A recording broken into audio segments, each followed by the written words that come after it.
Bonjour à vous tous et à vous toutes. Comment allez-vous depuis la pleine lune du 3 août? Comment vous sentez-vous?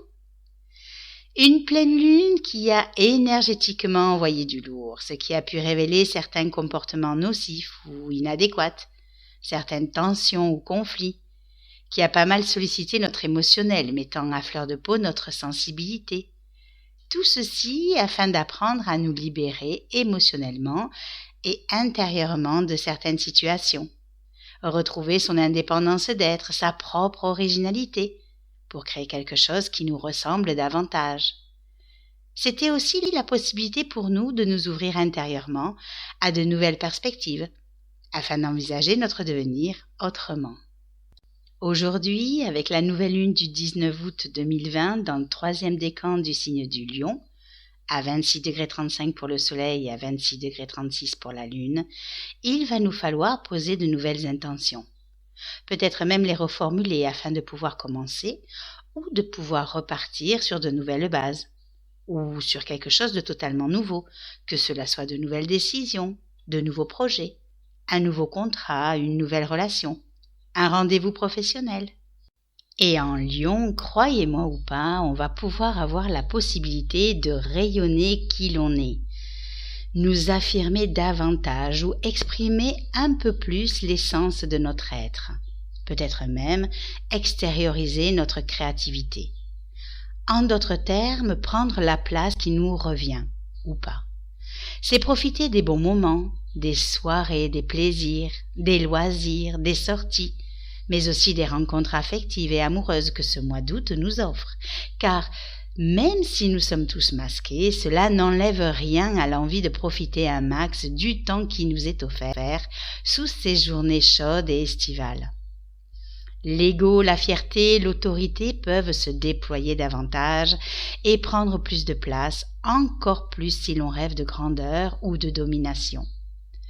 Mais ces énergies nous portent aussi à plus d'imagination et de créativité, comme si une part de nous était portée à de plus grandes réalisations. Si l'on arrive à se connecter à ces énergies ambiantes, une part de nous pourrait se sentir poussée à plus de générosité, de la même façon que la plupart pourraient avoir envie de réaliser une œuvre ou une entreprise, car ce qui est recherché là, c'est que le monde puisse reconnaître notre propre valeur. Cela suggère que notre énergie, nos compétences, notre puissance de travail peuvent être mises au service d'un idéal dont le soleil en serait le maître et l'ordonnateur. Cela peut bien évidemment nous rendre quelque peu nerveux, agités, instables ou portés à plus d'éparpillement avec une conjonction soleil-lune-mercure, ce qui n'empêche en rien l'action et le dynamisme de se déployer et de nous soutenir, d'être plus combatifs, peut-être même dans notre façon de bouger, de parler ou de communiquer, tout en nous portant quand même à plus de sensibilité pour nous occuper de nos activités ou de nos professions, mais aussi de nos propres besoins et désirs. C'est comme si l'on était investi d'une sorte de force qui se dégage de nos actions, car ce que l'on souhaite affirmer outre soi-même est justement là pour soutenir notre action, avec une harmonie Soleil-Lune-Mercure-Mars. Cependant, avec Soleil-Lune-Mercure au quinconce de Saturne, il va nous falloir modifier, corriger ou transformer notre sens des responsabilités, peut-être même notre force morale ou notre puissance intérieure, apprendre à mieux se canaliser ou se maîtriser, peut-être aussi modifier une certaine façon de penser, de concevoir ou de communiquer, car il se peut qu'une sorte de blessure d'abandon ou d'absence de racines refasse surface devant certaines épreuves ou certains blocages, et que l'on remette alors pas mal de choses en question, ce qu'il nous faudra de toute façon dépasser et surmonter. Car, ne l'oublions pas, le quinconce est avant tout une énergie qui peut nous faire vivre des situations initiatiques et qui, par leur prise de conscience et le travail de transformation qu'elle demande, devrait nous permettre de lâcher le superflu, pour continuer à avancer d'un pas beaucoup plus léger. Encore plus avec une dissonance de Mars à Saturne qui pourrait mettre à l'épreuve notre endurance, notre énergie d'action, notre capacité à relever les défis ou à assumer nos diverses activités. il se peut que certains se voient confier encore plus de responsabilités ou un surcroît de travail, ce qui pourrait venir compliquer leur emploi du temps, ou que certains ne se sentent pas à la hauteur de la tâche demandée. La réalité prenant le dessus et pouvant par moments contrarier nos actions ou nos initiatives. De ce fait, même si on a envie d'entreprendre quelque chose, il se peut que l'on rencontre des contrariétés, des contretemps, ou qu'on se sente frustré car rien ne se passe comme on le souhaiterait. D'autres, en revanche, se sont peut-être lancés dans des activités ou des initiatives qui peuvent les mener nulle part. Mais si l'on voit le verre à moitié plein plutôt qu'à moitié vide, on prendra alors conscience que ces blocages ou ces frustrations ne sont là uniquement pour que nous ne nous précipitions pas, pour que nous ne faisions pas n'importe quoi. Saturne est comme un catalyseur qui nous permet d'apprendre la patience et qui nous pousse à plus de maturité dans nos projets. Grâce à lui, on peut comprendre que se précipiter ou foncer tête basse n'arrangerait en rien nos initiatives, bien au contraire.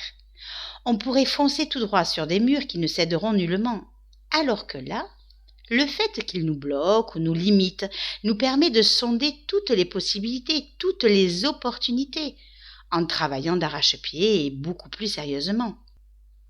Et mieux vaudrait nous y faire, car cette dissonance de masse à Saturne sera active au moins jusqu'au 24 octobre 2020 pour revenir au devant de la scène du 20 décembre au 2 février 2021. Finalement, pour cette nouvelle lune, mieux vaut être prudent et laisser Mercure, pourquoi pas, nous enseigner. En partant de là, comment peut-on envisager notre éventuelle renaissance ? En s'intériorisant ou en descendant dans les tréfonds de notre être, peut-être même en nous connectant à nos instincts ou à notre inconscient, afin de révéler la part dynamique de transformation et de régénération qui sommeille en chacun de nous, et qui nous permettra de créer une nouvelle forme de pensée, de compréhension ou de communication, peut-être même une nouvelle façon de faire des transactions, de commercialiser, et où les mots prennent tout leur sens, où notre être déchiffre alors tout ce qui n'est pas dit ou soufflé par la parole, par les mots, et où l'intuition prend alors tout son sens, avec un biquintile Mercure-Pluton. Vénus, quant à elle, transite le signe du Cancer du 7 août au 6 septembre, ce qui nous met quand même un peu de baume à l'âme. On ressent l'autre ou les autres avec tendresse, amour et romantisme, et on les rencontre avec douceur et délicatesse. En tout cas, dans notre conception et notre vision du monde, afin de ne pas briser l'ambiance paisible qui pourrait régner autour de nous. Cependant, avec ces fortes énergies d'affirmation de soi, où chacun va chercher à prendre sa place, et dont tout un chacun pourrait faire l'expérience, cela pourrait engendrer quelques hésitations, des tensions, des frustrations, ou des épreuves affectives, financières, ou de communication, avec une dissonance Soleil, Lune, Mercure, Vénus. D'autant plus que Vénus est en dissonance à Jupiter, ce qui peut amener quelques conflits affectifs, financiers ou sociaux. Trop d'abus, trop d'excès en tout genre peuvent provoquer des problèmes, voire des ruptures, en sachant que certains d'entre nous peuvent se retrouver partagés entre les sentiments d'un côté et la loi, la justice ou la morale de l'autre.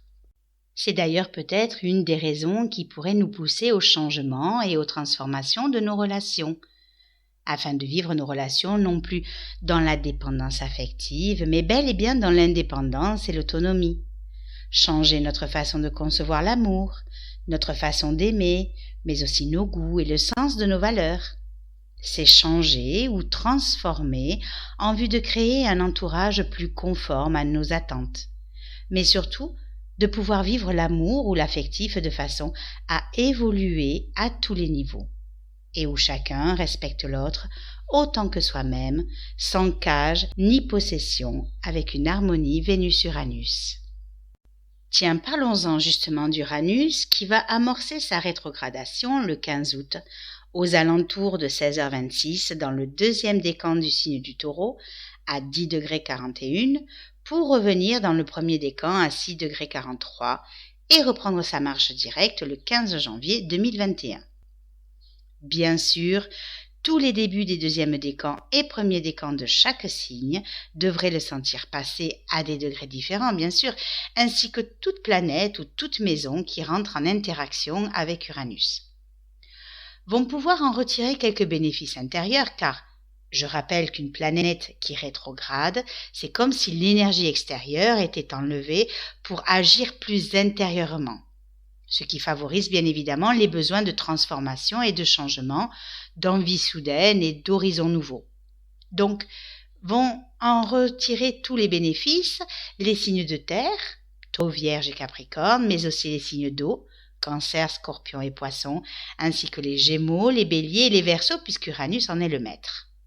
Tous ces signes devraient pouvoir ressentir une nouvelle énergie, plus de dynamisme, un plus grand désir d'aller de l'avant avec la sensation d'être poussés à apporter du changement dans certains domaines de leur vie, mais aussi la possibilité pour eux d'être libérés de quelque chose ou d'une situation. Les autres, c'est-à-dire tous les débuts des deuxièmes décans et premiers décans des signes du Lion, de la Balance et du Sagittaire, peuvent se sentir un peu plus bousculés ou déstabilisés, avec la nécessité de s'adapter à certains changements, mais aussi celle de prendre plus de responsabilité et d'indépendance. Quoi qu'il en soit, avec l'harmonie Jupiter-Uranus, bon nombre de nos expériences peuvent être amplifiées ou nous donner envie de plus d'indépendance, besoin de nous affirmer davantage. C'est en tout cas une bonne occasion de nous libérer de certaines chaînes ou d'avoir des idées originales, mais surtout de nous épanouir quels que soient les changements auxquels il faudra s'adapter. Et enfin, pour finir, la nouvelle lune, Soleil, Lune, Mercure en Lion, est en harmonie avec le nœud nord en Gémeaux, ce qui peut nous pousser à ouvrir davantage notre cœur intuitif et spirituel pour aimer et pour nous sentir aimés, comblés et en harmonie avec soi-même et avec le tout, mais aussi en se sentant accomplis sur la voie que l'on a choisie, en exprimant nos pleins potentiels et nos propres réalisations, encore plus en ces temps incertains, mais toujours en rapport avec le karma de tout un chacun.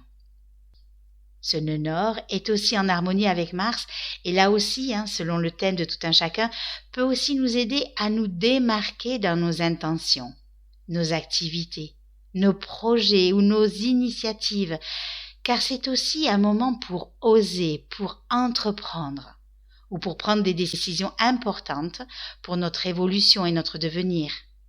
Même si on se sent limité ou bloqué, il ne faut pas perdre espoir et continuer à œuvrer au rythme que la vie voudra bien nous autoriser. Je vous souhaite à tous et à toutes une excellente nouvelle lune, de super vacances et un très bel été. Il est clair que sous ces énergies dynamiques, les jours se suivent et se ressemblent quelque peu. On essaye d'avancer tête baissée, d'enfoncer des portes qui ne veulent pas s'ouvrir pour l'instant. Donc, profitons-en pour bien enraciner notre assise, afin de mieux exprimer et affirmer notre authenticité, ce qui ne devrait pas manquer de nous faire aussi travailler sur certaines peurs, afin de mieux les lâcher. Alors, profitons de la vie et de ses bienfaits et soyons tout simplement patients, car tout arrive à point nommé. Et puis si vous souhaitez vous former à l'astrologie pour apprendre à mieux vous connaître, vous et votre entourage, comprendre les énergies qui vous entourent ou anticiper sur les divers événements qui pourraient jalonner votre route, alors n'hésitez pas à aller sur la page de formation de ressourcea.net pour faire partie de l'aventure et de l'équipe déjà existante, tout en apprenant à votre propre rythme. Vous trouverez également d'autres formations, des séances d'hypnose spirituelle, des MP3 ou des e-books. Je vous invite également à liker ma vidéo ainsi qu'à la partager autour de vous. Vous pouvez aussi vous abonner à la chaîne YouTube pour être prévenu dès qu'une nouvelle vidéo sera en ligne. N'hésitez pas non plus à vous abonner à la page Facebook Ressourcea Astrologie 65 car je mets régulièrement des articles énergétiques et astrologiques sur ce que nous vivons et sur les transits planétaires. Vous trouverez de toute façon tous les liens en dessous de la vidéo. Merci pour votre intérêt pour mes capsules astrologiques et à bientôt.